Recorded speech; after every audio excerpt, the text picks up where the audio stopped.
आमे वर्तमान बलांगीर जिला सेंतला ब्लॉक कंतिले ग्राम पंचायत जलियादर रथयात्रा पहुंचीचु एवं एटी 3 दिन चली आज हूँ प्रथम दिन एवं आज नेत्र उत्सव सहित रथयात्रा पालन होती आम सहित जड़े ग्राम भक्त अच्छा प्रतिज्ञा ना जय जगन्नाथ। आज रथयात्रा हो आज दीर्घ वर्ष धरी आम रथयात्रा चली आसे आज आम रथयात्रा हो आज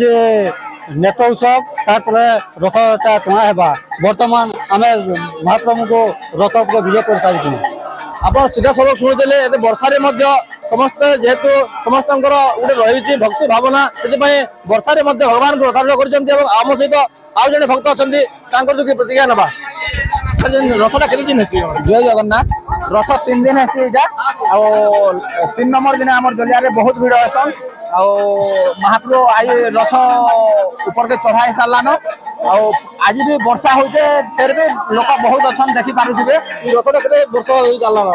वर्ष केते वर्ष हलान एक्चुअली आमे तो सुनि पाबार हमर अजा बाबा माने ठानु सेटा चली आछे आया ए रथटा दीर्घ वर्ष चली बेले समस्त ग्रामवासी एकत्रित हो रथ को पालन कर